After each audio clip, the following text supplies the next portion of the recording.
Black death ایک ایسی بیماری جس نے کئی برسوں پہلے یوریشیا میں جنم لیا، جس نے لوگوں کو تکلیف دہ اور اذیت ناک طریقے سے ہلاک کیا۔ اس سے پہلے کہ ماہرین طب اس بیماری کا علاج دریافت کرتے دنیا کی تقریباً 1/3 آبادی اس سے مر چکی تھی۔ اب سوال یہ اٹھتا ہے کہ اس مہلک اور وسیع پیمانے پر پھیلنے والی بیماری نے 1347 میں یورپ کی آبادی کو کیسے ختم کر دیا؟ یہ ایک ایسی خطرناک اور ہولناک بیماری تھی جس نے باقی تمام بیماریوں کا ڈر ختم کر دیا تھا۔ یقیناً یورپین نے اس طرز کی ایک بیماری کے بارے میں سن رکھا تھا جو مڈل ایسٹ اور ایشیا میں پھیل رہی تھی۔ تاہم یورپین نے اس بات کو ذہن نشین کر لیا تھا کہ اس وبا کے ان تک پہنچنے سے پہلے ہی اس کا علاج دریافت کر لیا جائے گا، لیکن ایک دن تمام ریاستی حدود کی پرواہ کیے بغیر اس طاعون نے یورپ میں اپنا قدم رکھا۔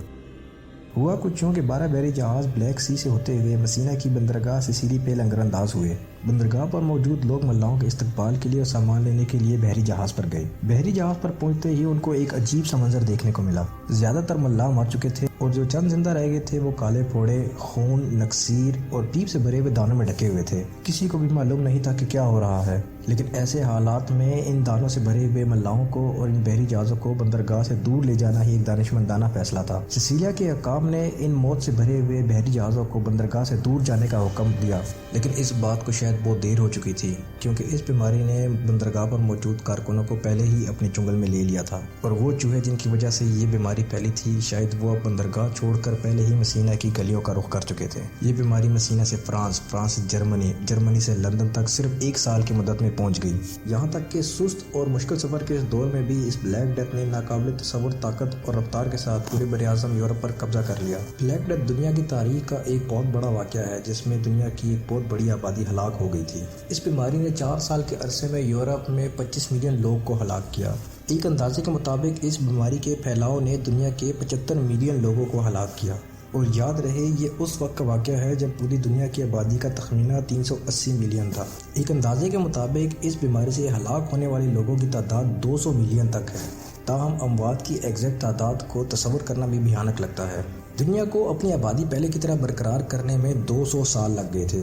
آبادی کی رفتار میں سستی کی ایک وجہ ان دانوں کے داغ کا چہرے پر عیاں ہونا ہے، جس کی وجہ سے انسان ایک دوسرے قریب آنے سے کتراتے تھے، لیکن وقت کے ساتھ ساتھ بڑھتی ہوئی آبادی اس بات کا ثبوت تھی کہ بلیک ڈیتھ اب ختم ہو چکی ہے۔ یہاں سے نئے سوالات نے جنم لیا کہ اس بیماری کا رکنا کیسے ممکن ہوا؟ کیا لوگوں کی قوت مدافعت اس بیماری کو لڑنے میں کامیاب ہوئی، یا لوگوں نے اپنی آمد و رفت کو روک کر اس بیماری کو روکا؟ ان سوالات کے جوابات بہت اہم ہیں، جیسے باقی سائنسی اور طبی مسائل کے جوابات ہمارے لیے بہت اہم ہوتے ہیں۔ ہر ماہر طب کے پاس اس بلیک ڈیتھ کے خاتمے کی ایک وضاحت موجود تھی، لیکن وہ سب اس بات پر متفق تھے کہ اس بیماری کے خاتمے کی مختلف وجوہات ہیں۔ سب سے پہلی وجہ یہ بتائی گئی کہ بلیک ڈیتھ ایک انتہائی ہلاکت انگیز بیماری تھی۔ اس بیماری نے لوگوں کو اتنی جلدی مار ڈالا کہ کسی بھی وقت یہ اپنے متاثرین سے باہر آ گئی۔ اس بیماری کے علامات میں 100 سے 106 ڈگری فارنہائٹ بخار، وامٹنگ اور سر درد شامل ہیں۔ اس بیماری کی سب سے منفرد علامت ایک بوبوس تھی، جس نے اس کو اپنا نام دیا۔ بوبوس ایک انڈے کی شکل کے پھوڑے تھے جن سے خون اور پیپ رستا تھا۔ متاثرہ لوگ جو عام طور پر بیمار پڑ جاتے تھے وہ اپنے گھروں تک محدود ہو جاتے تھے اور 3 سے 8 دن میں مر جاتے تھے۔ تمام متاثرہ افراد میں سے 80% سے زیادہ کی موت ہو گئی۔ یہی وجہ کہ انتہائی مہلک پیتھوجنز کے پاس خود کو ختم کرنے کا ایک طریقہ ہے، ایک ایسی بیماری جو اتنی تیزی سے بہت سے لوگوں کو مار دیتی ہے اور آخر کار اس کے پھیلنے اور اس وجہ سے زندہ رہنے کے اپنے امکانات کو کم کر دیتی ہے۔ کسی وقت وہاں لفظی طور پر صرف بہت سے لوگ نہیں تھے جنہیں مارنے کے لیے چھوڑا گیا تھا، اور نہ ہی اتنی گنجان آبادی جس کے ذریعے کام کیا جا سکتا۔ آخر کار جب لوگوں نے اس حقیقت کو سمجھ لیا کہ مریضوں سے دور رہنے سے انہیں زندہ رہنے میں مدد ملے گی، تو اس بیماری کو ختم کرنے کی دوسری وجوہات بھی دیکھنی ہوں گی، کیونکہ لوگوں نے اس کی منتقلی کو روکنے کی کوششیں شروع کر دی۔ ابتدائی طور پر ڈاکٹروں کے پاس لوگوں کو دینے کے لیے کوئی اچھے مشورے نہیں تھے، کیونکہ یہ بیماری نامعلوم تھی، اور یہ بھی کہ اس وقت زیادہ ڈاکٹروں کا خیال تھا کہ جونک ڈپریشن میں مدد کرتی ہے۔ عام طور پر ان دنوں بہتر طبی مشورے اور علاج کی توقع کرتے۔ طاعون کے ابتدائی دور میں اس بیماری کے بارے میں ڈاکٹرز کی رائے کی مثال کچھ اس طرح تھی کہ ڈاکٹرز کا عقیدہ تھا کہ فوری موت اس وقت واقع ہوتی ہے جب بیمار آدمی کی نظروں سے نکل کر ہوائی روح قریب کھڑے صحت مند شخص پر حملہ کرتی ہے اور اس بیمار کو دیکھتی ہے۔ اور ٹرانسمیشن کی آسانی اور اس حقیقت کے بارے میں بالکل غلط نہیں تھا کہ ببونک طاعون ہوا کے ذریعے پھیل سکتا ہے، لیکن اس کا استدلال یہ تھا کہ یہ کیسے اور کیوں تھا۔ اس وقت ادویات کی کمی کی خوفناک حالت کے باوجود لوگوں نے آخر کار یہ محسوس کیا کہ جتنا زیادہ وہ دوسروں کے ساتھ رابطے میں آئیں گے اتنا ہی زیادہ امکان ہے کہ وہ اس مہلک بیماری کا شکار ہوں گے۔ चुनाचा लोग यूरोप के बड़े घने गुंजान आबाद शहरों से निकलकर दही इलाकों की तरफ जाने लगे। ताहम चूहों और मवेशियों पर पिस्सू के जरिए फैलने वाली ताउन ने भी उनका पीछा किया। इसके लिए मजीद इक़दामात किए गए। दुकानदारों ने दुकानें बंद कर दी और घरों में रहने लगे। पादरी आखिरी रसूमात अदा नहीं करते थे। डॉक्टरों ने भी मरीजों को देखने से इनकार कर दिया था।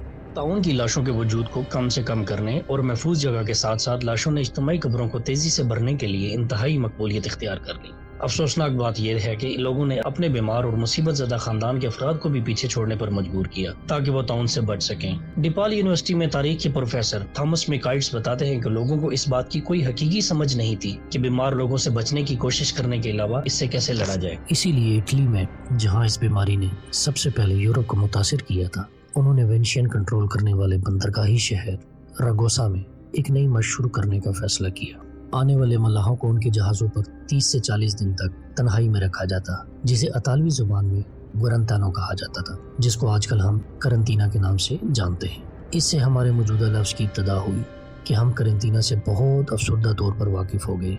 इस मशक ने काम किया क्योंकि ये बुबोनिक ताउन के आने वाले केसेस बहुत कम हो गए थे।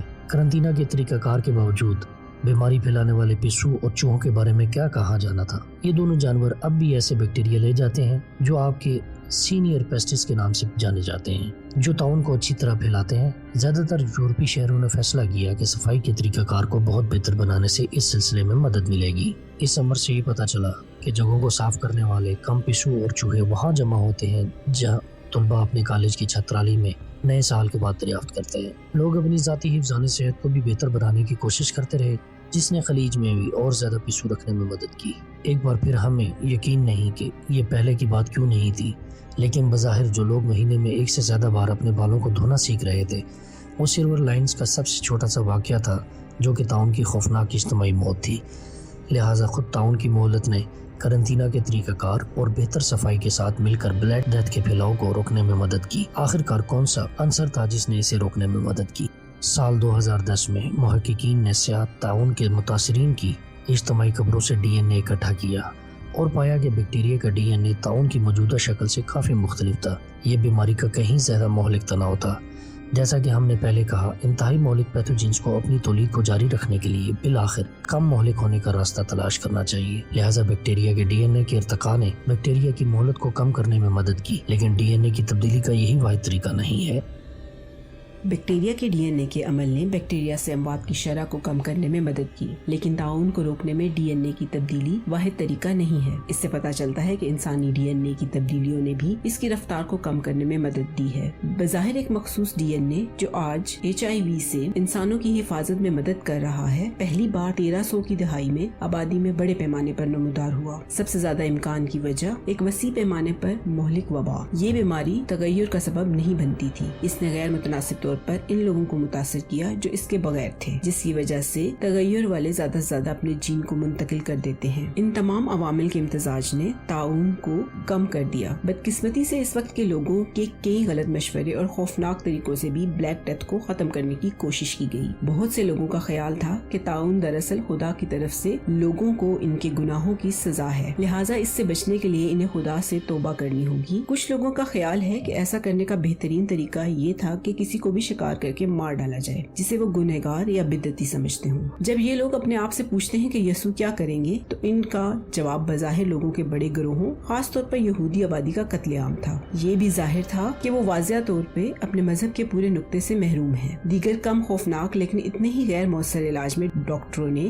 ताउन के मरीजों को गुलाब के पानी या सिरके से नहाने को कहा ताकि बीमारी को खत्म करने में मदद मिले। इसने इसी तरह काम किया जिसकी कोई तवक्को करेगा, यानी बिल्कुल नहीं। इससे पता चलता है कि गुलाब का पानी 80% मारने की शरह के साथ बैक्टीरिया को रोकने में बहुत कम काम करता है। हालांकि ब्लैक डेथ 1346 और 1353 के सालों में अरूज पर थी। अगर इसके बाद किसी भी तरह से खत्म ना हुआ तो इस पर सैकड़ों सालों तक तहकीक करेंगे। कुछ लोगों का ख्याल है कि 1666 में लंदन की जबरदस्त आग ने फैलने वाली बीमारियों को रोकने में मदद की, क्योंकि इसने बहुत से चूहों और पिस्सुओं को जला दिया था। लेकिन ज्यादातर मौरखीन और तिब्बी माहिरीन इस कहानी पर इख्तलाफ करते हैं। ताहम बीमारी से बच्चों की मशहूर जमाना नज़म रिंगा रिंगा रोजेस की याद आती है। लंदन वालों का ख्याल था कि इनकी नाक तक फूलों की पोजी रखने से इन्हें ये वाज़िया होता है कि एक टिश्यू पॉइजस ताउन से बचाने में मदद देगा। ये जैसे हम सब नीचे गिरते हैं, इससे मुराद वो लोग हैं जो बीमार पड़ते हैं और टिश्यू की जरूरत होती है। और फिर मुर्दा गिरना।